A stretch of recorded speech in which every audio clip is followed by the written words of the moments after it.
बात कर रहे हैं जम्मू कश्मीर के चुनाव को लेकर जो अभी अभी संपन्न हुए हैं और अभी अभी संपन्न होने के बाद अब जो तैयारियां हैं वो नतीजों की हैं। तो नतीजों की तैयारियां तेज हैं और अब मात्र कुछ घंटों के बाद ये नतीजे निकल कर आएंगे। मतगणना को लेकर खास तैयारियां की गई हैं। चप्पे चप्पे पर सुरक्षा बल तैनात किए गए हैं और नतीजों से पहले हर शख्स ये इंतजार कर रहा है कि जम्मू कश्मीर में एक बड़ा चेंज 2019 में जो हुआ उसके बाद अब यहां पर क्या तस्वीर आएगी, किसकी सरकार बनेगी।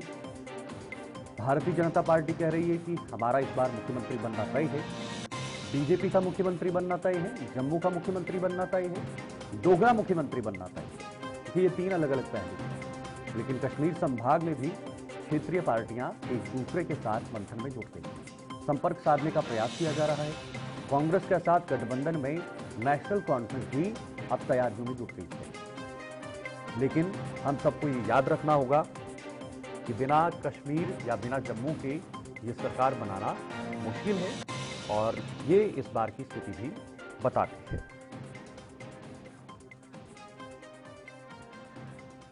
चलिए फिलहाल इस वक्त हमारे साथ नेशनल कॉन्फ्रेंस से भी नेशनल कॉन्फ्रेंस के प्रवक्ता डॉक्टर सुखविंदर जी जुड़ चुके हैं और जुनैद हाशमी जी हमारे वरिष्ठ सहयोगी बने हुए हैं। मैं जरा उन्हीं से चर्चा को भी आगे बढ़ाऊंगा। डॉक्टर सुखविंदर जी, बहुत बहुत स्वागत है आपका हमारे से जुड़ने के लिए और समय देने के लिए।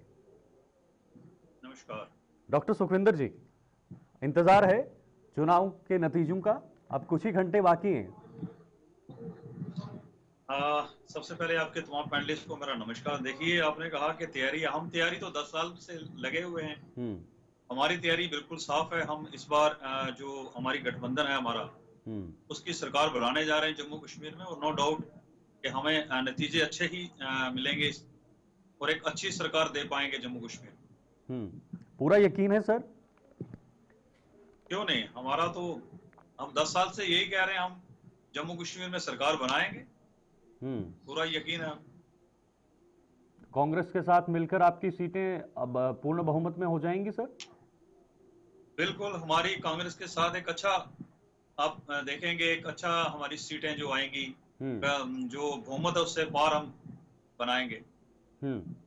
ठीक है जुनैद जी, आपने सुना डॉक्टर सुखविंदर जी कह रहे हैं कि हम पूरी तरह से आश्वस्त हैं, जो हमारा गठबंधन है वो पूर्ण बहुमत के साथ सरकार बनाने जा रहा है। सिंह जो नेशनल कॉन्फ्रेंस के प्रवक्ता जो बात कह रहे हैं वो बात किस हद तक सही है वो तो 8 तारीख को पता चलेगा। लेकिन फिलहाल कागज पर तो यही है कि 2 ही गठबंधन जम्मू कश्मीर में संभव हैं। एक गठबंधन है भारतीय जनता पार्टी और उसके साथ में अलायंस पार्टनर्स का, और दूसरा गठबंधन है नेशनल कॉन्फ्रेंस का। और नेशनल कॉन्फ्रेंस ने जिस तरीके से घाटी के चुनाव लड़े हैं, जिस तरीके से प्रचार प्रसार किया है, और उसके बाद अचरज वाली बात होगी अगर नेशनल कॉन्फ्रेंस 28 के आंकड़े को पार नहीं करती। मेरी अपनी रीडिंग सिचुएशन की ये है कि आसानी से नेशनल कॉन्फ्रेंस जो है 25 के ऊपर सीट्स ले लेनी चाहिए। और जहां तक इनके गठबंधन का ताल्लुक है, ये भी ठीक अपनी जगह कह रहे हैं कि इनके गठबंधन के पास कंफर्टेबल मेजॉरिटी होने की संभावना बहुत ज्यादा है। लेकिन होगी या नहीं होगी, शीतल जी, 8 तारीख को पता चलेगा। बट डॉक्टर साहब बिल्कुल अपनी जगह सही कह रहे हैं कि कंफर्टेबल मेजॉरिटी, और इन्हें इस बात के लिए खुश होना चाहिए कि ये चुनाव संपन्न हुए हैं तो इन्होंने इस बार किसी सरकार के ऊपर कोई आरोप नहीं लगाया कि फला जगह हमको रोका, हमको चुनाव अभियान नहीं करने दिया, यूं नहीं किया। तो इन्हें भी मुझे लगता है ये भी इस बात को मानेंगे कि लोकतांत्रिक ढंग से और लोकतांत्रिक तरीके से ये चुनाव बहुत बड़ी कामयाबी है केंद्र शासित प्रदेश की सरकार की। डॉक्टर सुखविंदर जी, आप सहमत हैं सर जुनैद हाशमी जी से? और आपको लगा एक नागरिक होने के नाते, सर आप जम्मू के रहने वाले, एक नागरिक होने के नाते क्या आप महसूस कर पा रहे हैं कि धारा 370 हटने के बाद अब बदलाव है, चेंज है, पॉलिटिकल चेंज भी हुआ है, अब वो चीजें चुनाव के मध्य में नहीं दिखाई दे रही हैं, कुछ तो अलग हुआ है? देखिए जुनैद जी ने बड़ा अच्छा कहा, मैं एग्री करता हूं इनकी बात को। मगर कहीं ना कहीं आज भी लोगों के बीच डर है। देखिए, एक वक्त था कि हमारी जो कश्मीर को लेकर अक्सर बात होती थी कि भाई कश्मीर में बहुत ज्यादा मिलिटेंट के अटैक होते हैं, मगर उस चीज को छोड़कर एक जम्मू रीजन में आ जाना और हमारा जो सेफेस्ट एरिया थे हमारे जम्मू सिदड़ा से लेकर अगर पुंछ की बात की जाए तो मैं आपको बता दूं कि 40-50 सालों में इतने बड़े अटैक नहीं हुए थे इस एरिया में। मगर कहीं ना कहीं इन 10 सालों में अगर इस लेवल पे अगर हमारे इस एरिया में अगर अटैक हो रहे हैं तो कहीं ना कहीं लोगों के बीच एक ये भी सवाल आता था भाई तो सेफ थे, हमें ये बताया जाता था भाई कश्मीर में मिलिटेंसी है और जम्मू के रीजन में अगर मिलिटेंसी अगर होना, अगर इतने बड़े बड़े अटैक होना तो कहीं ना कहीं एक सवालिया निशान भी बीजेपी की सरकार पॉलिसीज के ऊपर जरूर आया है। और इन दिनों में हमने देखा भी है, मैं दरअसल पुंछ का रहने वाला हूँ, डिस्ट्रिक्ट पुंछ का। तो पुंछ में एक वक्त था कि जब हमारा यूटी बना तो हमारे बहुत सारे लोग बीजेपी को उन्होंने ज्वाइन किया था उस वक्त, उसमें हिंदू भी थे, मुस्लिम भी थे और सिख भी थे। मगर जब हमारे इस पुंछ रीजन में अगर अटैक होना शुरू है तो जो बीजेपी की पॉलिसीज को देखकर कहीं ना कहीं वो लोग वापस उनको ये समझ आया कि भाई इस वक्त धारा 370 हटने के बाद जो हमारी जॉब थी, हमारी जो जमीनें थी, जो मालकाना हक थे, हम 70 साल से जिन जमीनों के ऊपर अपना गुसर बसर कर रहे थे जो हमारी थी, तो कहीं ना कहीं बीजेपी की वो जो पॉलिसीज थी वो कहीं ना कहीं लोगों को एक नाराजगी की ओर गई। और फिर भी एक बार बीजेपी को छोड़कर हमारी नेशनल कॉन्फ्रेंस में आए, उन्होंने कहा भाई एक वक्त था हम 70 साल से इन जमीनों के ऊपर हम अपना परिवार की हमारा परिवार चला, मगर अचानक से एक ऑर्डर आया सेंटर से भाई जो आपके पास गवर्नमेंट लैंड है, खालसा सरकार है, आप इसको खाली करना होगा, जो आपके घर बने हुए इसका आपको रेंट देना पड़ेगा। तो कहीं ना कहीं ये जो चीजें थी, एक वक्त था जो हमने वो दिन भी देखा कि जब यूटी बनी तो हमारे सेंटर से बहुत बड़ी घोषणाएं की गई, भाई अब यूटी बन गई, हम इसको डायरेक्ट दिल्ली के साथ रखेंगे, दिल्ली से जो चीजें आएंगी डायरेक्ट आपको स्पेशल पैकेज मिलेगा। वो जो बातें थी वो ग्राउंड लेवल पर कहीं ना कहीं नहीं इतनी खरी उतरी, तो लोगों के वो जो नाराजगी थी, इस बार इलेक्शनों में आपने देखा कितनी बड़ी बड़ी लाइनें लगी, जहां बड़े इलेक्शन इम्पॉसिबल था इलेक्शन करवाना भी, वहां भी लोग बढ़ चढ़ के उन्होंने हिस्सा लिया और अपना तो वोट को मेरा सवाल भी वही था डॉक्टर सुखविंदर जी, जहां आप मानते हैं कि आपकी सरकारों में विफलता रही है कि लोग बाहर नहीं आते थे चुनाव में, वोट करने नहीं आते थे, लेकिन आज आ रहे हैं। एक चीज मैं आपको क्लियर कर दूं, देखिए अगर आप इसको नेशनल कॉन्फ्रेंस के साथ अगर जो हमारा जो कश्मीर का माहौल अगर इसके साथ जोड़ेंगे तो कहीं ना कहीं वो चीजें सिक्योरिटी फोर्सेस के ऊपर भी आती हैं। देखिए हमारा एक सरकार का काम होता है पब्लिक की सेवा करना, जो देश की सिक्योरिटी हो हमारी सिक्योरिटी फोर्सेस उस वक्त, देखिए हमारे बॉर्डर उस वक्त कमजोर थे, आज हमारे बॉर्डर कहीं ना कहीं बहुत अच्छे हो चुके हैं। एक वक्त था हमारे पास फेंसिंग नहीं थी, मैं खुद आपको बताऊं कि हमारा जिस एरिया में मैं रहता हूं, हमारे एरिया में सामने वो दूसरी तरफ दूसरा एरिया और वहां के लोग सामने एक दूसरे से बातें भी किया करते थे। जुनैद जी कुछ पूछ रहे हैं, जुनैद जी कुछ पूछ रहे हैं सर। जुनैद जी आपका फोन म्यूट है शायद।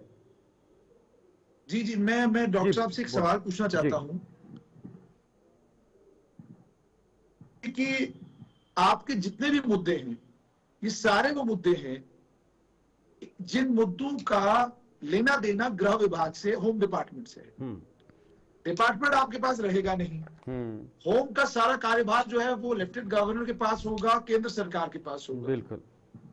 आपको कैसे लगता है कि ये जो एजेंडे के आपके पॉइंट हैं, सिक्योरिटी फोर्सेस को लेकर, पीएसए को लेकर, armed forces special powers act को लेकर, उसके अलावा जो कैदी आप लोगों ने छुड़वाने हैं, जो 370-35A के ऊपर आपका प्रोग्राम है, जो बॉर्डर के ऊपर आपका प्रोग्राम है, ये सारा प्रोग्राम आपको नहीं लगता कि बिना होम मिनिस्ट्री के और बिना डिफेंस मिनिस्ट्री के मुमकिन नहीं है?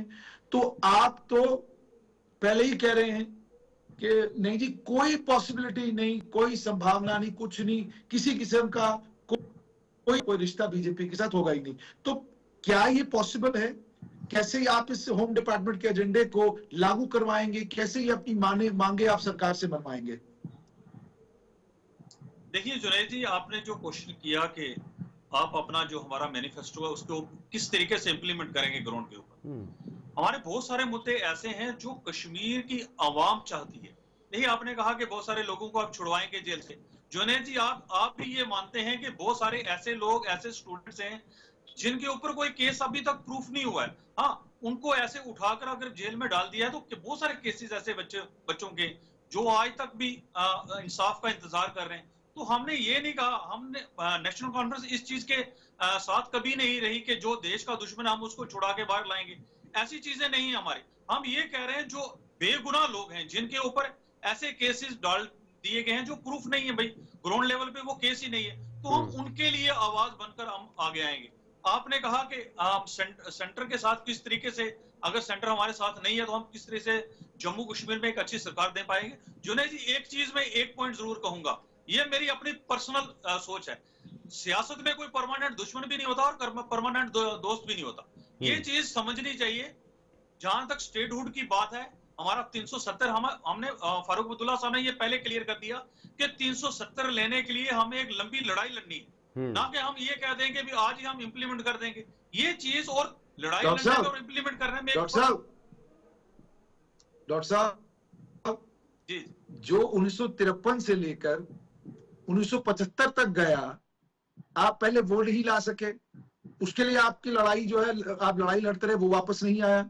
फिर जो 1975 से लेके साल 2014 तक गया, साल 2008 तक गया, आप वो भी वापस नहीं ला सके।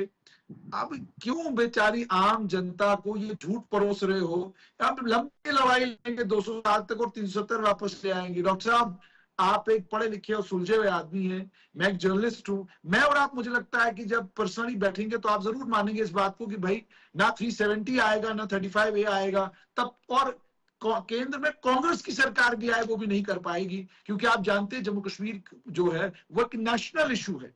यहाँ पर कुछ भी होगा वो एक राष्ट्रीय मुद्दा बनेगा, और कोई भी राजनीतिक दल इस समय ये रिस्क नहीं लेगा कि वो कोई कॉम्प्रोमाइज कश्मीर के ऊपर करके अपनी पूरे देश भर में हालत खराब करवाए। तो जानना चाहूंगा कि क्यों अभी भी आप ये सब बेच रहे हैं? इसको बेचना बंद कीजिए। पुरानी कहानी है। आपके मैनिफेस्टो का बाकी सारा हिस्सा इम्प्लीमेंटेबल है। सरकार अगर आप बनाएंगे आप उसको लागू कर सकते हैं, कोई रोक टोक नहीं है। ये क्यों बेचते हैं? ये सारी, ये पुरानी दुकान है, पुराना सामान है, बिकेगा भी नहीं है।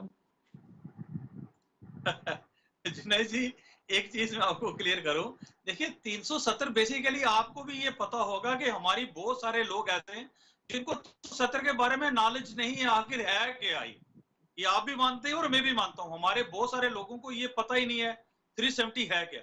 जहां तक जम्मू कश्मीर की जमीन का सवाल है, जहां तक जम्मू कश्मीर की जॉब्स का सवाल है, तो इसमें नो डाउट हम एक ऐसा मुद्दा जरूर लाएंगे जिससे हम पहले जम्मू कश्मीर को फर्स्ट, मेरे कहने का मतलब आप इशारों में जरूर समझ लेना कि सबसे पहले कश्मीर और कश्मीर जम्मू का नागरिक जिसमें सबसे पहले आए, हम ऐसी कोई चीज जरूर, व्यवस्था जरूर बनाएंगे 370 जैसी, जैसे सेंटर के साथ मिलके, जिसमें हम पहले हमें जो यहाँ का नागरिक है हम उसे जैसे सेंटर के साथ मिलकर बनाएंगे। मैं शीतल जी, बड़ी खबर है कि नेशनल कांफ्रेंस के प्रवक्ता ने गुड मॉर्निंग इंडिया में सुबह सुबह कहा है कि सेंटर के साथ मिलकर बनाएंगे।